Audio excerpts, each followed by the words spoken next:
How's it going? Welcome to another episode of Lost Like Mike. I am your host, Mike Gonzalez. Thank you for subscribing. Thank you for dropping by. Thank you for visiting with me. Another week, guys. I'm late. I guess I should start off by saying that I have COVID. I tested positive for COVID. And, the story of that was... which, by the way, if I haven't already mentioned it, I am your host, Mike Gonzalez. I think I might have said it already, but I'm a little out of it. So just in case, we'll put it again. I I felt the symptoms on Friday, Thursday night, Friday morning. I called my doctor, asked if I could work me in. I have a clinic at my job that I could go to. It's in the building that I work at, and they said they couldn't see me, that they were too busy,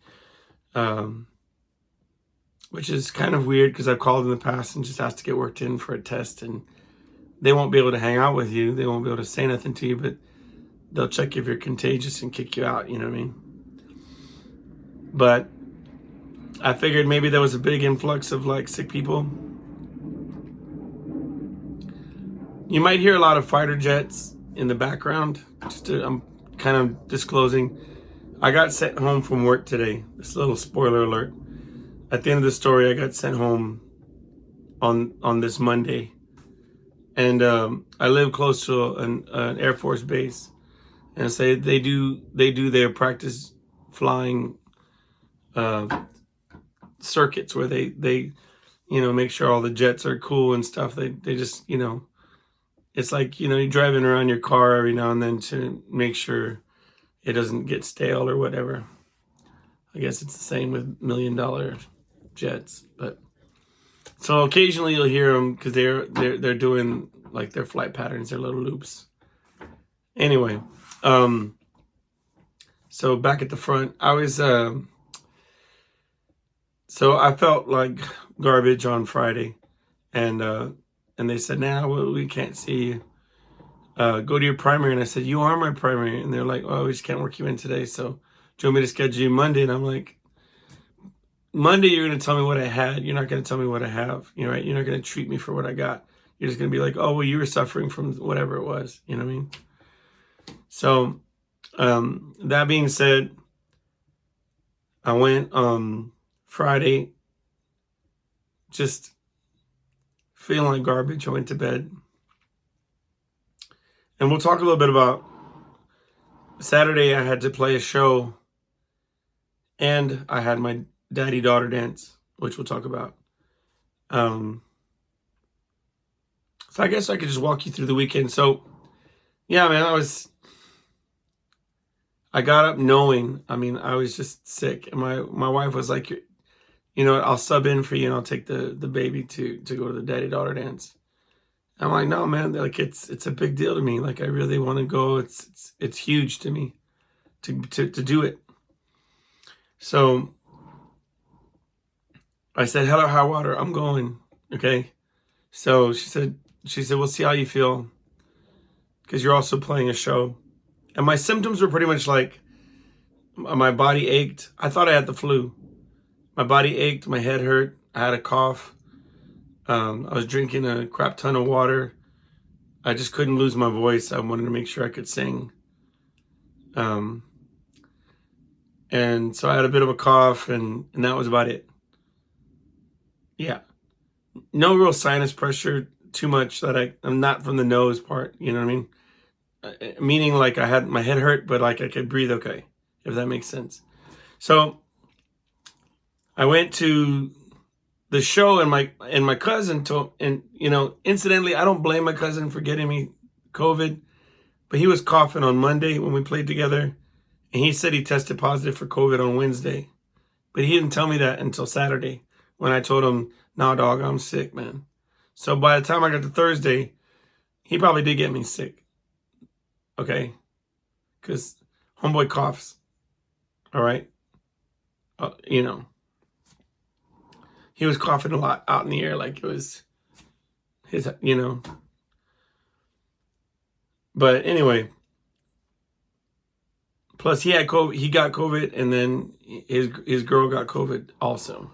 So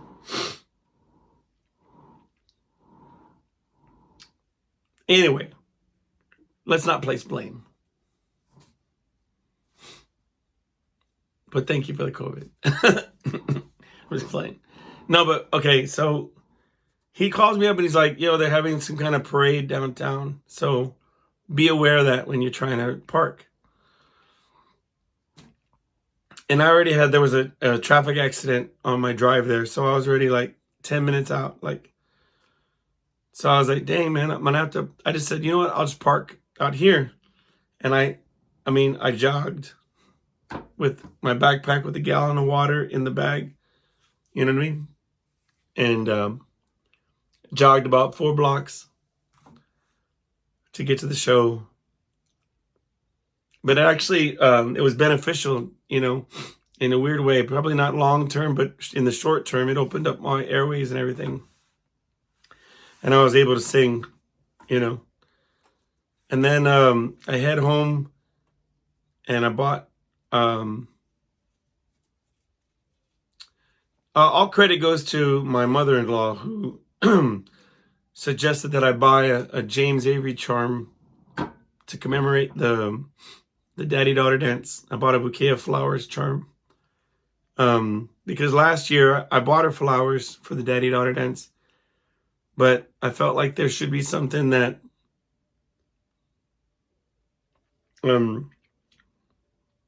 recognized the day, kind of that she could look back and say, oh, that reminds me of that, right? So, all thanks to her. Good idea to do that. And I went to the florist there, and I asked him, I picked out a bouquet, like different make your own bouquets, and I was like, lady, does this look good? It's for my daddy-daughter dance. And she was like, yeah, it looks lovely. I want to put it together for you, right? I guess she thought it was like nice that it was a daddy-daughter dance bouquet. So she made me this beautiful bouquet, wrapped it in like this wax paper, kind of looked like butcher paper. That's what I mean. And it's butcher paper and this bow on the bottom. It was just gorgeous. And I took her to this daddy-daughter dance. I felt just like garbage, but I didn't want to let on. So I got dolled up as much as I could. And we did our thing, It's funny because I know what a lot of fathers taking their daughters to daddy-daughter dances are thinking, right?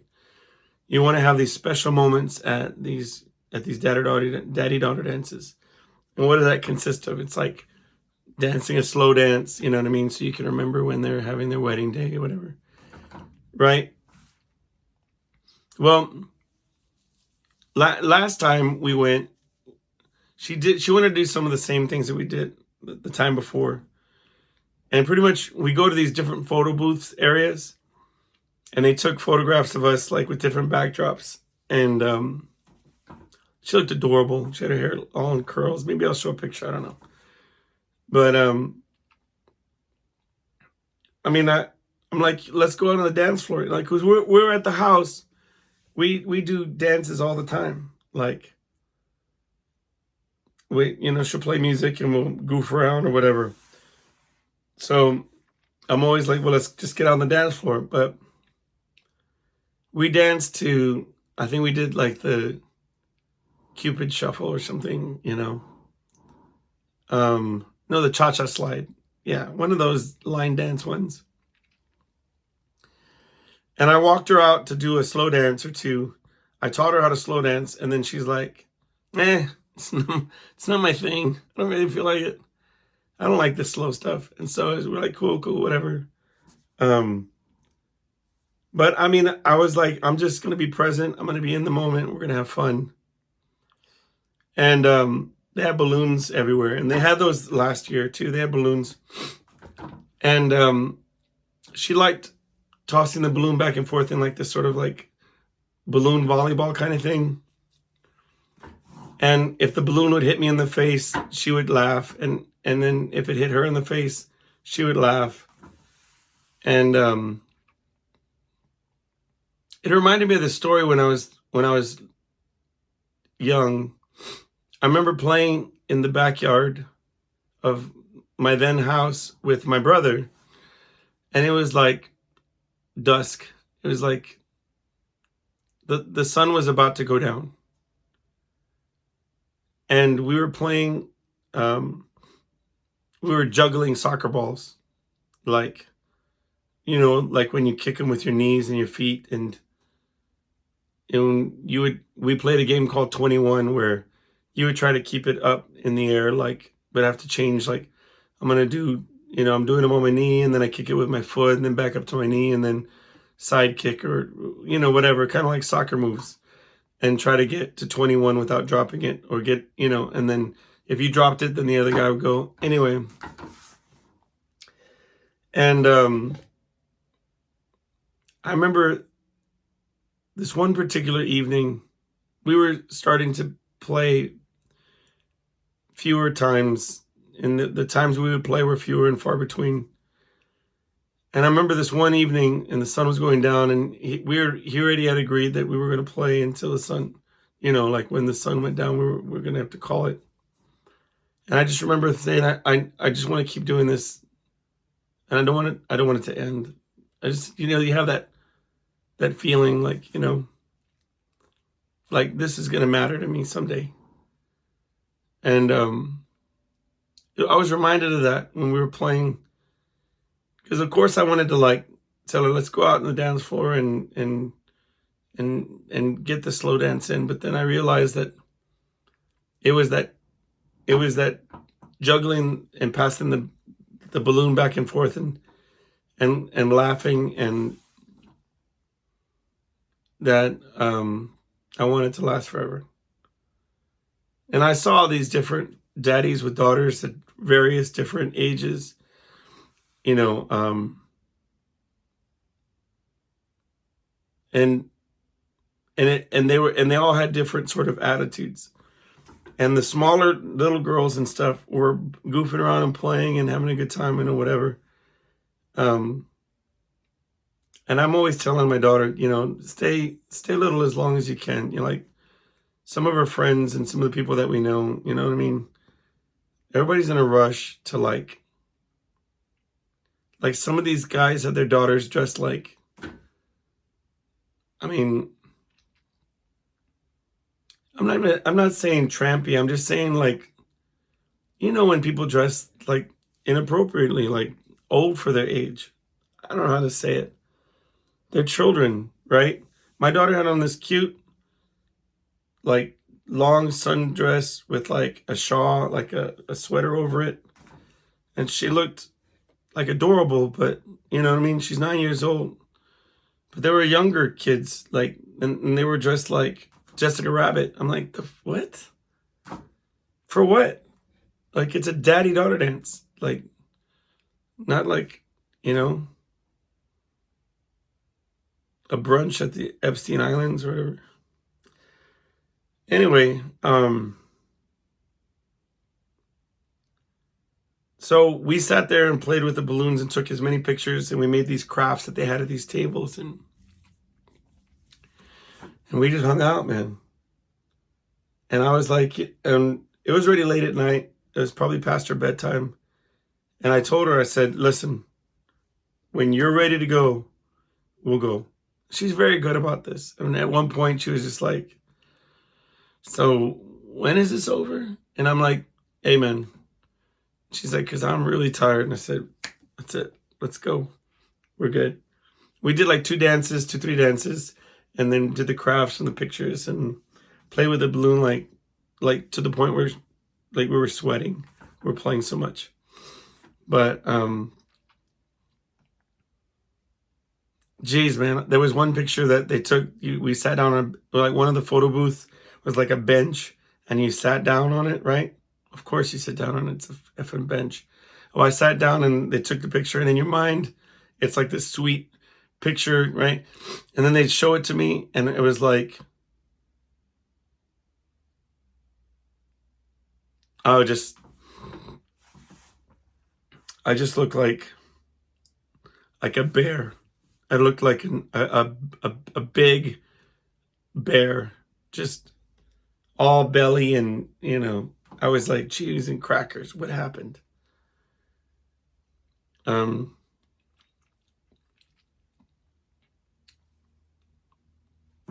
we'll come back to that. So anyway, we made it through the night. It was a very memorable experience. It was fantastic. But once she went to bed, I was like, dude, I'm cashed. Like, I am not doing good. Like, I'm getting worse by the second. And I got up on Sunday, and my whole body hurt really bad, just sore from head to toe. My head was throbbing. I was like, on Friday, I didn't say this part, but I was coughing and nothing was coming up, and then all of a sudden I started throwing up and I don't mean to be graphic, but I was just throwing up phlegm and just all this stuff. I was a wreck. But Sunday, I tried, bless her heart, Julie and the baby were like, just stay in the room, mostly because they don't want, my undetermined germ ass out there, infecting all areas. But, she'll quarantine me just on the idea that I might be sick. And all power to her, because she ended up being right, But I have to take it easy, because if they get sick within like a month, before or after, it's always my fault. Even when it's before. I know I said before. I mean it. Like, I'll get sick and they'll say, oh, you remember when I was sick? You must have had some sort of dormant sickness, and you got me sick back, That's how she is. Anyway, so I gotta really mind my P's and Q's, because she already told me. I sent her a message today. I said, well, I tested positive, and she said, the next 10 messages were I hope you don't get us sick, and you were touching everything around the house, and she gets to talk like that because she did take care of me over the weekend. Anyway, back to Sunday. So I try to get up. I tried to eat breakfast. I had no appetite. And she was like, why don't you just take a little nap? And I couldn't even fight it. Like, my body was like, didn't even want to participate. So I was like, all right, I'll take just maybe an hour, and then I'll do my podcast. I'm telling you, I got up maybe 2.5 hours later, looked at the clock, and said, no, I can't. I'll do it tonight, the podcast, and just get me up before I have to go get ready for my show. And I was pretty dazed. I drank a crap ton of water. I went to the show, and I said, I told the bartender, I said, what would you recommend? Because, I feel pretty out of sorts, but I'm a little phlegmy and a little coffee and I'm going to have to sing, What do you suggest? And there was 2 guys at the bar, and the bartender was like, well, Tabasco comes to mind. And I'm like, all right, I'm listening. And then there different people were chiming in, maybe Rumple Mints, maybe, they were rattling off these different things. And the bartender's like, I don't have that. I don't have that. It was like peppermint schnapps and stuff like that. So I said, all right, look, let's do a concoction with some Tabasco. So he got a shot glass out, and he put Tabasco, and then the chili powder that you put on drinks and stuff on the rim, like it's like a powdered chili. Anyway, and lemon juice. He squeezed a bunch of lemons, and then he put some soda water, like, tonic water, I guess, and made a little 1 ounce shot. And of course he's like, I was like, well, should I take this on stage and sip it? He's like, no, I would, probably say to shoot it. And there was these two like army guys. And so I took it real quick. And it opened me up. It got me through. I mean, at least the, first couple hours of the show, I sipped on some whiskey, probably shouldn't have done that. If I'd known I had COVID, I wouldn't even have done that. I think that alcohol is not a good mix with COVID. I think it exacerbates it because, like, it compromises, to me anyway, it compromises my immune system. Probably one of the reasons I couldn't fight it off. Anyway.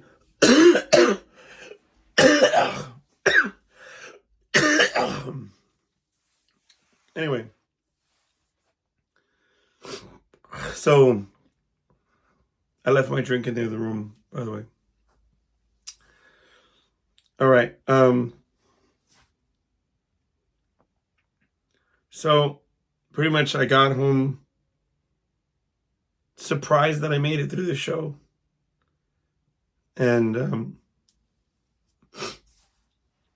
I just ate a bowl of soup and went to bed praying I could, go into work. So my plan was to go into work and see if I could get into the clinic to get tested, right? That was the overall plan. But one of my staff members, it was her last day. And she worked for a very long time for the company. I really wanted to be there. But one of the things was that they had put a box out and everybody was writing letters and putting them in this box so that she could read them on her own time, And so I said, priority one, I've got to get in there. I got to write this letter and I got to put it in the box. No matter what happens, if I go to the clinic, I'll know that was done. And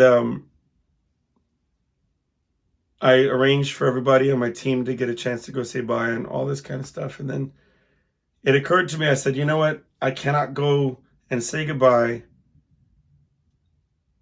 having not found out what's wrong with me. Because if I'm contagious, it would compromise some of the things that she has to do. I don't want to get her sick, bottom line, okay?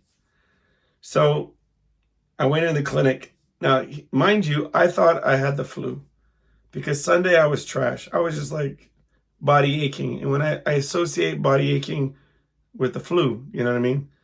Like when you have the sniffles and all this kind of, it all sort of adds up to that. To me, COVID is just like a hodgepodge of symptoms. Oh, your pinky toe tickles? You got COVID. You know what I mean? Like this, it could be random as hell. Like there's no rhyme or reason to it, at least in my mind. Oh, fever, chills, headache, nausea. It could be COVID. Oh, runny nose, congestion, body aches. Could be COVID. I mean, it's just, there's no rhyme or reason to me. So my go-to was the flu. So she swabbed me for both. And it turned out the nurse came in and she's like, listen, I saw on that you had contacted us on Friday and asked to come in and get tested.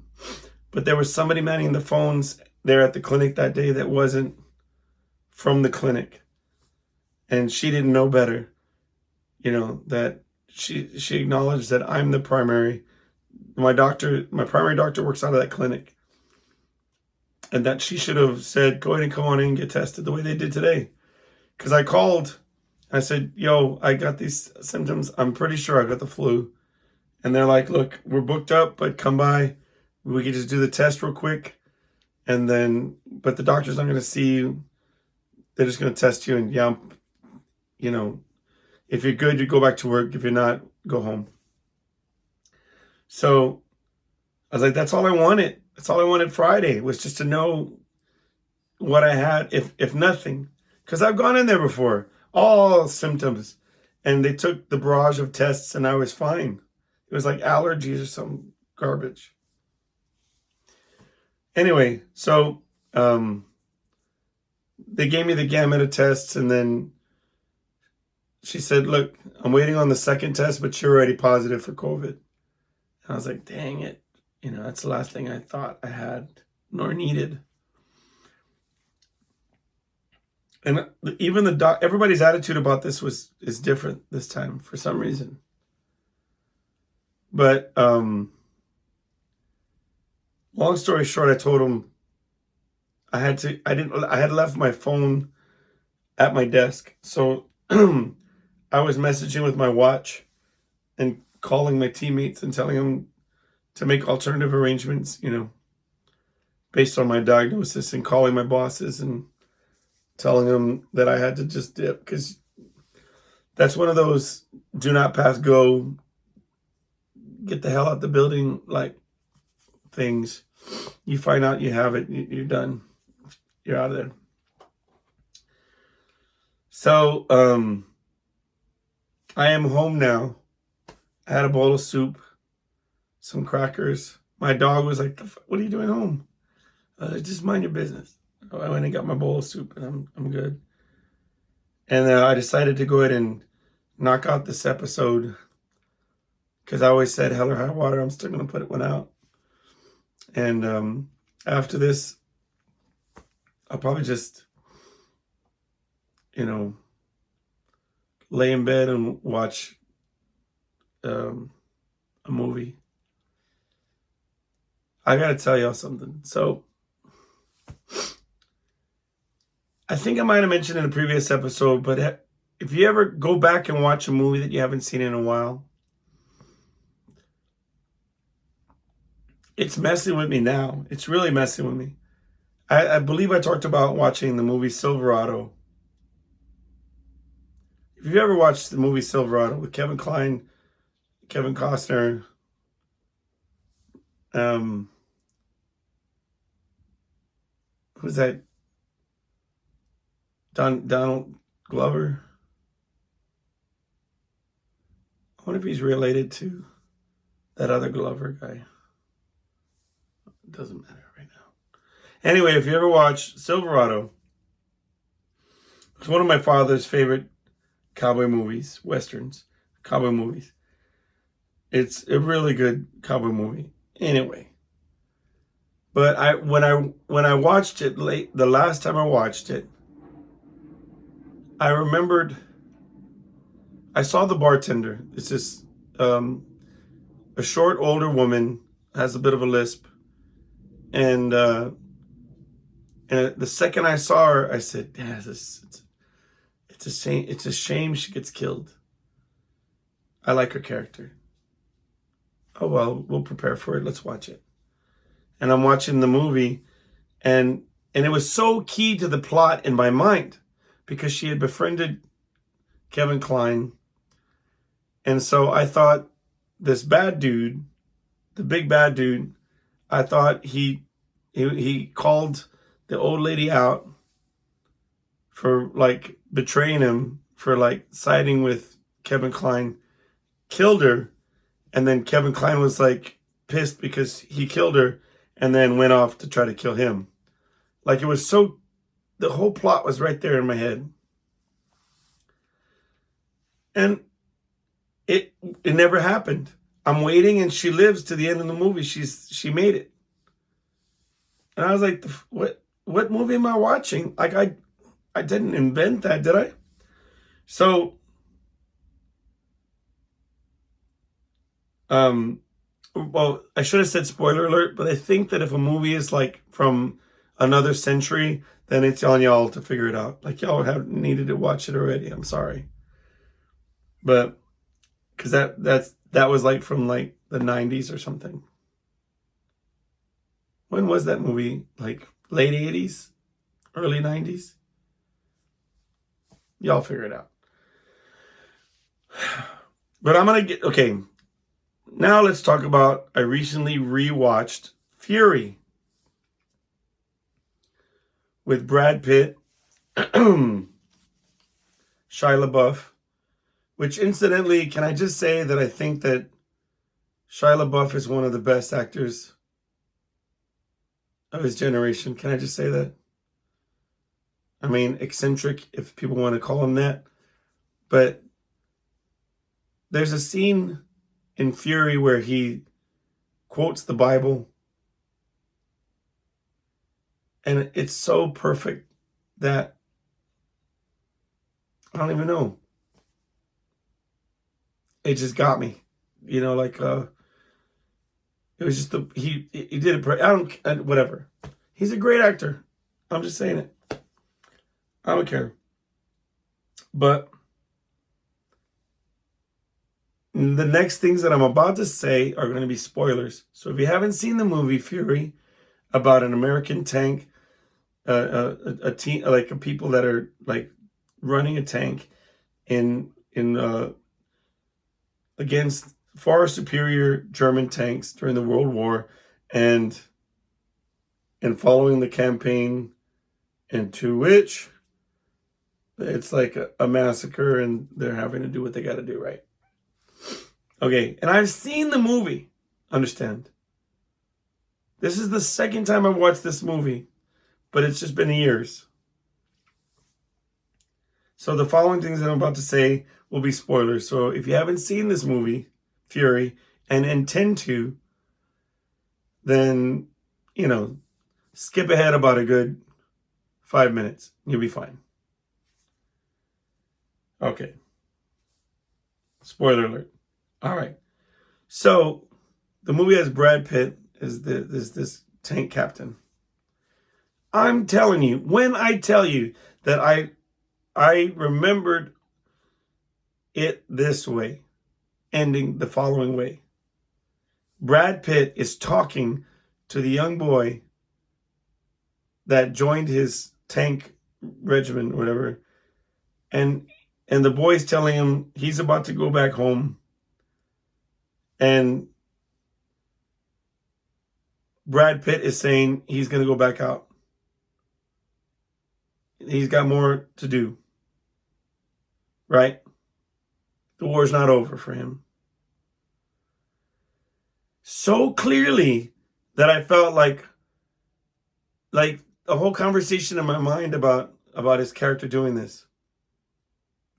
And then I thought, wow, does none of his team die? Is that how I remember it? Everybody died. Everybody, except for the young guy. He crawls out a hatch.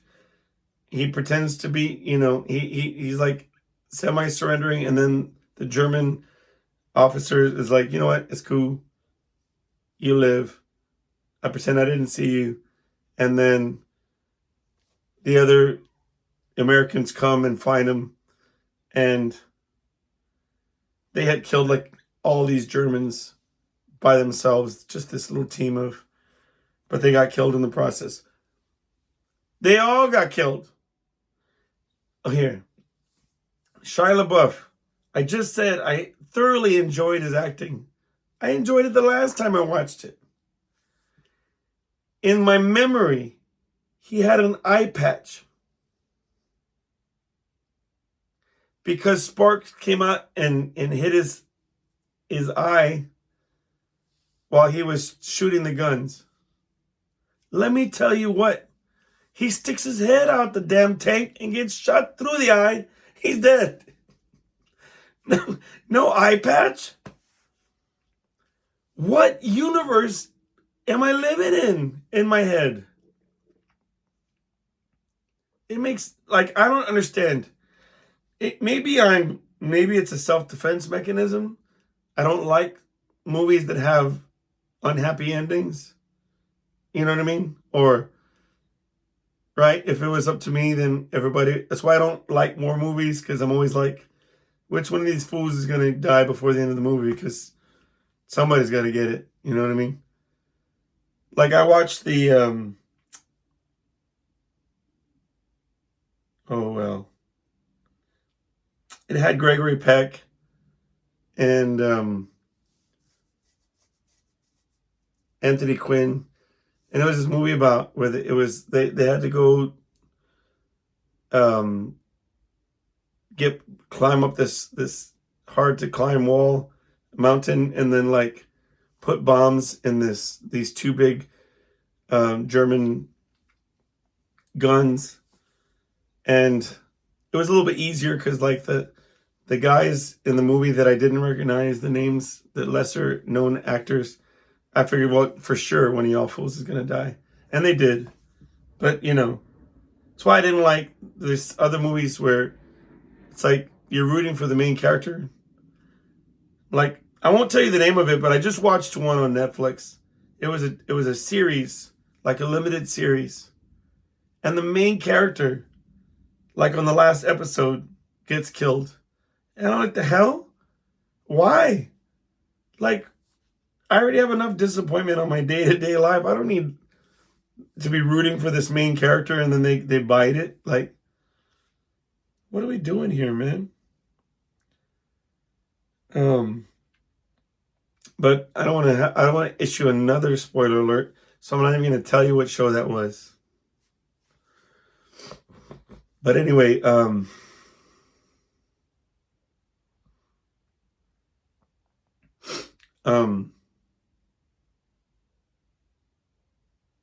yeah, it was still a good movie, but like all of them, even Brad Pitt, I'm like, dude, it just doesn't make sense.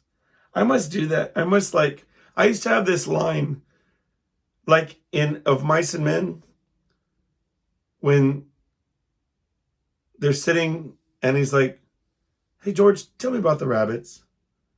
I said, there, right there. The story should end there. They should just go off into the woods and let George tell him about the rabbits. You know,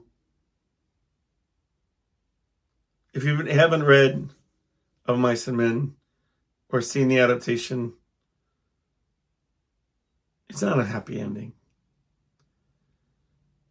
I mean, anyway, but I used to have this idea that the story, there's a point where in any movie, any book, where there's a key moment of happiness, like an apex of happiness among the characters. And I think that that's where you should walk away. It's kind of like the Avengers having lunch at a diner, right? I'm like, I could just think of them there for the rest of. I don't need to have Black Widow die or any of the rest of it. I could just always remember them there.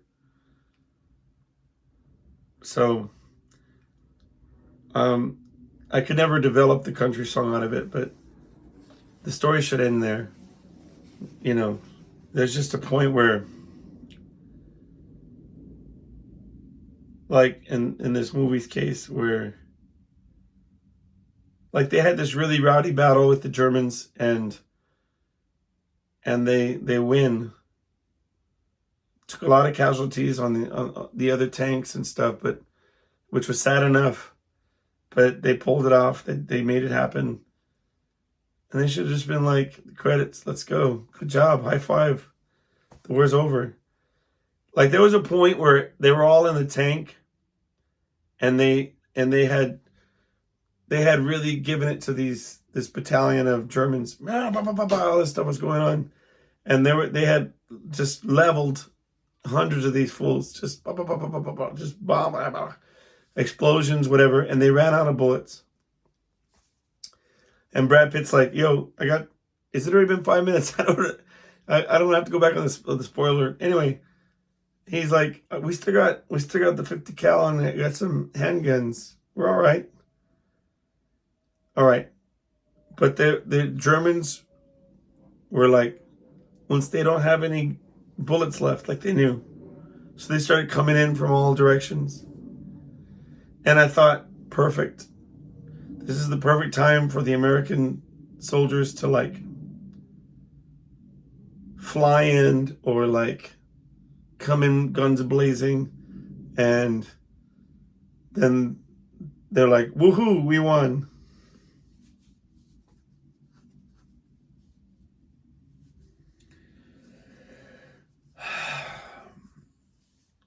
But I don't know how I remember the story so wrong. Like, I'm rewatching Northern Exposure. I might have talked about it last episode, but it seemed like a different show than what I'm watching now. Although the writing is good, there are a lot of literary references and things. I used to think of it as super heavy and deep and the kind of show you'd have to watch a couple times before you get it. And I mean, maybe it's true. I don't know, but I mean, it's definitely not as heady as I thought it was. But it's just weird to watch things that you used to watch or, look back on. A couple things. I had this Buddhist guy. I was walking down, going to my car, and I see this guy in a Buddhist monk outfit. All right, big giant smile on his face, and he has these Buddha meditation beads, and he's trying to put them on the wrist of people. So the person ahead of me, he puts one on or tries to put one on, and they were like, maybe he did, but whatever. He holds one out to me and makes a gesture like he wants me to try to put my hand out. So he puts the beads on my wrist, and then he says like, and look, I'm going to say it just like I say it. I'm not going to say it like he says it. I'm not getting into trouble for doing a voice. But basically he was like, donation. And I was like, donation? Oh, I get it. You're giving me the beads. You want a donation. Cool. Here's $5. I think $5 is generous for beads that I didn't ask for, first of all. Secondly, that's a lot of money for me, right? I'm thinking about going to my daddy-daughter dance. I'm trying to think about buying flowers and charms and all this other kind of stuff. So he says, okay, fill your name in my book and say what your donation is, what you'd like to pray for. And I said, that's a sweet idea. So he's going to take this home and pray over whatever I write. So he flips open the book, and it's like George, USA, peace, $70. And I'm like, $70. And the next one is like Bob, like Wisconsin. I don't know, whatever. He just had different places, and then like happiness or peace or love or whatever, and then these dollar amounts. And I happen to notice that the dollar amounts are like $20, $50, $30, whatever. So I'm writing Mike, USA, peace, and then he says, write $20. And I said, well, first of all, and we're doing a lot of lists today, but first of all, you're a Buddhist monk. Since when is lying okay?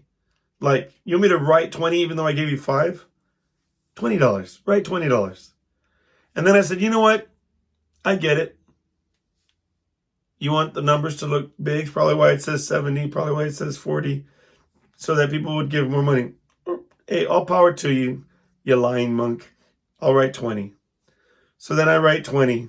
I hand him his pen. He puts his hand out and says, okay, $20. I'm like, listen, homie, I gave you $5. That's all I'm giving you. What are you talking about, $20? He flips the book and it shows a picture of a Buddhist temple. He says, raising money for Buddhist temple.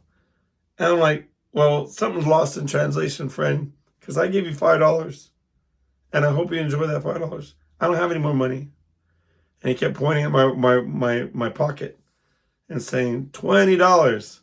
Because when I got out the $5 bill, it was wrapped in my tips, and I had a $20 bill. So he was like, I want that $20 bill. And he never lost that giant smile on his face. But I was like, listen, I'm going to say it one more time, friend. Bye. And I just left. I had already had a bad taste in my mouth when the Buddhist monk was trying to get me to write down $20, even though I had not given $20. I thought this dude is a fraud. Most Buddhist monks I know don't even talk. And I don't know that many. But I've seen them on TV.